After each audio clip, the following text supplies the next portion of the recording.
2024 లేదా 25లో డిగ్రీ లేదా బీటెక్ చదివారా? సాఫ్ట్‌వేర్ జాబ్ కోసం ఎదురు చూస్తున్నారా? అయితే కోడ్ జ్ఞాన్ 100 డేస్ కోర్సులో చేరండి. జాబ్ సాధించండి.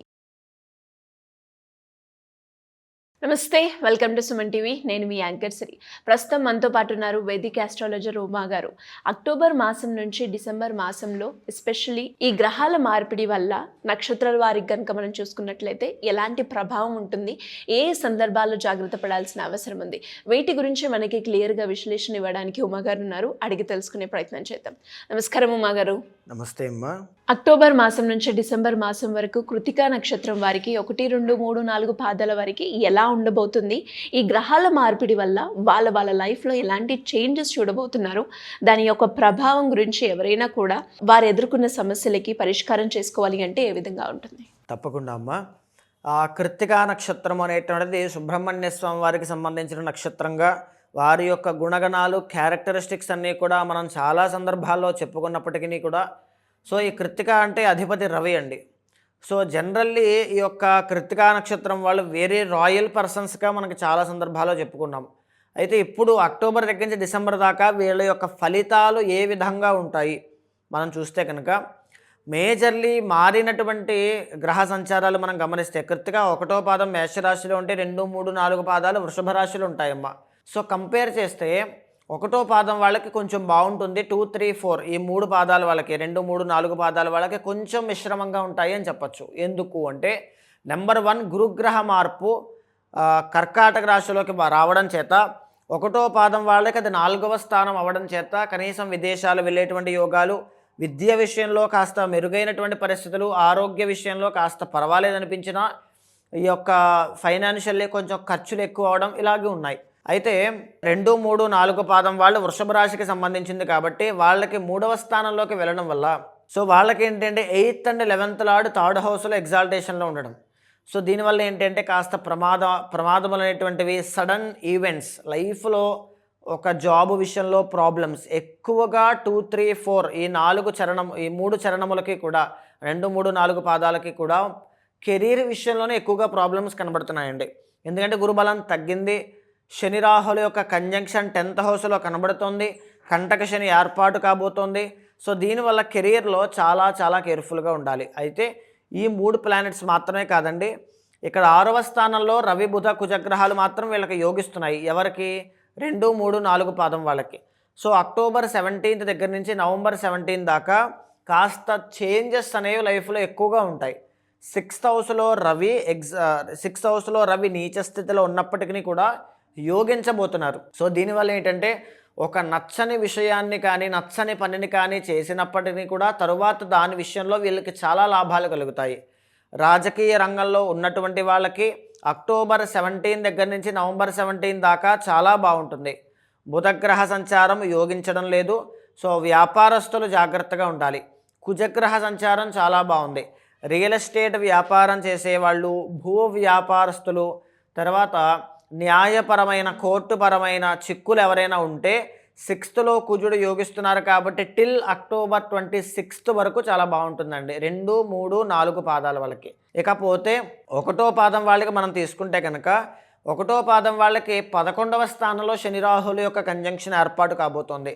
అంటే ఇక్కడ దాకా కూడా ఏదో పని చేసినప్పటికీ ఇక్కడి నుంచి ఓన్ టాలెంట్ని బయటికి తీసుకుని వచ్చి, కష్టపడే తత్వాన్ని బయటికి తీసుకుని వచ్చి, కష్టపడతాను అనేటువంటి ఒక మైండ్ సెట్ మార్చుకుని బిహేవియర్ని చేంజ్ చేసుకుని లోపాలు సరిదిద్దుకుంటూ ముందుకు వెళ్ళే అవకాశాలు కృత్తిక 1వ పాదం వాళ్ళకి కనబడుతున్నాయి. కాస్త కోపాన్ని కంట్రోల్ చేసుకోండి, ఇంకా బెటర్ రిజల్ట్స్ అనేవి ఎక్కువగా చూస్తారు. అయితే మేజర్లీ కృత్తికా నక్షత్రం 1వ పాదం వాళ్ళకి 7వ స్థానంలో రవి, బుధ, కుజగ్రహాలు సంచారం చేస్తున్నాయి. అక్టోబర్ 17 దగ్గర నుంచి వీళ్ళ 3 గ్రహాల యొక్క క్లస్టర్ కనబడుతోందండి. దీనివల్ల అక్టోబర్ 17 దగ్గర నుంచి నవంబర్ 17 లోపు రాజకీయ పరంగా కాస్త అవమానాలు పడడం కానీ, కళత్రము అంటే భార్య లేదా భర్తకి అనారోగ్య సమస్యలు రావడం కానీ, సంతానానికి అనారోగ్య సమస్యలు రావడం కానీ, లేకపోతే ఈ యొక్క వ్యాపారంలో ఒడిదుడుకులు అనేటువంటివి పెరగడం, భూ వివాదాలు అనేటువంటివి చూసే అవకాశాలు ఎక్కువగా కనబడుతున్నాయి అని చెప్పచ్చు. ఒక స్త్రీ వల్ల కృత్తికా నక్షత్రం 1వ పాదం వాళ్ళకి ఒక స్త్రీ మూలకంగా అవమానము కానీ ధన నష్టం కానీ కలిగే అవకాశములు ఉన్నాయి. జాగ్రత్త పడాలి. అయితే మేజర్లీ 2, 3, 4 పాదం వాళ్ళకైతే ఒక స్త్రీ వల్ల కలిసి వచ్చేటువంటి యోగం కనబడుతుంది. ఎప్పటి నుంచి? అక్టోబర్ 9వ తారీఖు దగ్గర నుంచి యోగం స్టార్ట్ అవుతుంది అని చెప్పొచ్చమ్మా. అయితే మేజర్లీ ఈ యొక్క కృత్తికా నక్షత్రాన్ని కంప్లీట్లీ మనం అనలైసిస్ చేస్తే కనుక మిశ్రమంగా కనబడుతూ ఉన్నాయి రెండూ కూడా. ఇద్దరికి గురుబలం అనేటువంటిది లేదు, శని బలం అనేటువంటిది 1వ పాదం వాళ్ళకు ఉంటే మిగతా 3 పాదాల వాళ్ళకి శని బలం కూడా లేదు.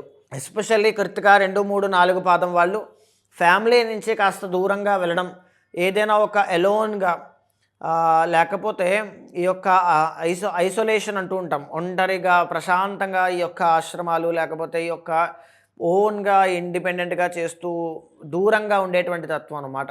ఇలా చేస్తాడనమాట శనిగ్రహము. సో ఇలా తీసుకుని వెళ్తారు, అలా కష్టపెడతారు, అలా ఇన్స్పైర్ చేస్తారు, ఆ విధంగా డెడికేట్ చేసే విధంగా మీ మీద ఇన్ఫ్లుయెన్స్ ఎక్కువగా ఉంటుంది. సో నా సజెషన్ ఏంటి అంటే 2, 3, 4 పాదం వాళ్ళు జాబులో కానీ బిజినెస్లో కానీ కెరీర్లో కానీ ముఖ్యమైనటువంటి నిర్ణయాలు ఈ సమయంలో తీసుకోకూడదు. జాబ్ చేంజ్ అవ్వడాలు, కొత్త జాబ్ కోసం ట్రై చేయడాలు, అంటే ఒకవేళ ఇది బ్యాకప్ ఉండి ఇంకోటి చేసుకుంటారు అలా అయితే ఓకే అండి. లేదు ఇంకోటి జాబ్ చూసుకుంటాను వెళ్ళిపోతాను అని ఫ్రస్ట్రేషన్, ఇరిటేషన్ లేకపోతే అసంతృప్తి ఇలాంటివి చాలా ఎక్కువగా తీసుకొస్తారండి జనరల్ ఈ టైంలో. ఎందుకంటే అలా తీసుకురాకపోతే మీరు జాబ్ చేంజ్ అయ్యే అవకాశాలు లేవు కాబట్టి. కర్మ అనేటువంటిది ఆ విధంగానే ఉంటుంది. సో ఎలాంటి పరిస్థితులు ఉన్నా సేఫ్గా ఉండడం, సేఫ్ గేమ్ ఆడడం చాలా ఇంపార్టెంట్. చాలా కేర్ఫుల్గా ఉండండి. ఇక రెండవది ఏంటంటే ఫైనాన్షియల్లీ ఎవరికి పడితే వాళ్ళకి డబ్బులు ఇవ్వద్దు. ఎందుకంటే 8th and 11th లార్డ్ కాబట్టి. సో ఏంటంటే ఫైనాన్షియల్ ప్రాబ్లమ్స్ అనేవి చూసే అవకాశాలు ఎక్కువ ఉంటాయి. అప్పుల బాధ అనేటువంటిది చాలా ఎక్కువ పెరిగిపోతుంది. ఈ టైంలో డబ్బులు ఇస్తే అవి తిరిగి రావు. ఎలిగేషన్స్ అనేటువంటివి వస్తాయి, అవమానపడే అవకాశాలు, మనోవిచారము, సాటిస్ఫాక్షన్ లేకపోవడం లాంటివి కనబడుతూ ఉన్నాయి. కాబట్టి బుద్ధిపూర్వకంగా గురు అనేటువంటి ప్లానెట్ జ్ఞానానికి కారణం అండి, నాలెడ్జ్ అనమాట, మనీకి కారణం.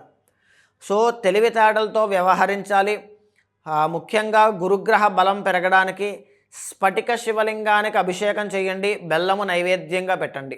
దీనివల్ల గురుబలం అనేటువంటిది పెరుగుతుంది. కృత్తికా నక్షత్రం మొత్తం 4 పాదాలకి ఓవరాల్గా మిశ్రమ ఫలితాలు అయితే కనబడుతూ ఉన్నాయి.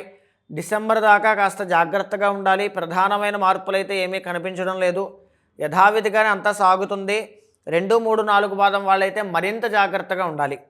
అయితే ఓవరాల్గా ఆదిత్య హృదయం ప్రతిరోజు చదవండి, తేజస్సు పెరుగుతుంది, కాన్ఫిడెన్స్ లెవెల్స్ ఇంకా పెరుగుతాయి, ఏదైనా చేయగలిగినటువంటి శక్తి సామర్థ్యాలు ఇంకా పెరిగే అవకాశాలు ఎక్కువగా ఉంటాయమ్మా. మీరు అన్నట్టుగానే ఉమ్మగారు, ఇంకా ఎవరికైనా కూడా ఈ గ్రహాల మార్పిడి వల్ల వాళ్ళు ఏదైతే సమస్యను ఎదుర్కొంటున్నారో దానికి తగ్గట్టుగా మాకు పరిష్కారం కావాలి అని ఎవరైనా కూడా మిమ్మల్ని అప్రోచ్ అవ్వాలి అనుకుంటే ఏ విధంగా ఉంటుందంటారు? తప్పకుండా అమ్మా.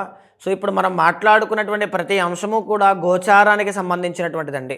పర్సనల్ చార్ట్ అనేటువంటిది మీ యొక్క కర్మ రూపంలో అనేక రకాలుగా గ్రహస్థితి రూపంలో కనబడుతూ ఉంటాయి. సో చాలామంది సరైనటువంటి గైడెన్స్ లేక ఏ దారిలోకి వెళ్ళాలి, ఏం చెయ్యాలి, ఏ డెసిషన్ తీసుకోవాలి, ఇప్పుడు ఏం చేస్తే మంచిది, టైం ఎలా ఉంది, ప్రతిదీ చాలా సందేహాలు ఉంటాయి. అలా ఎవ్వరికి ఏది కావాలన్నా ఖచ్చితంగా మీ వెనకాల నేను ఉంటాను. అపాయింట్మెంట్ తీసుకోండి. వివరాలు కావాలనుకుంటే కింద నెంబర్కి కాల్ చేస్తే మా వాళ్ళు మీకు పూర్తి వివరాలు అందిస్తారు. ఏదైనా దోషం ఉంటే శాంతి పరిహారములు ఆచరింపచేసి భగవత్ అనుగ్రహం కలిగేలా చేస్తాను. థ్యాంక్ యూ ఉమ్మగారు, థ్యాంక్ యూ సో మచ్. నమస్తే అమ్మ.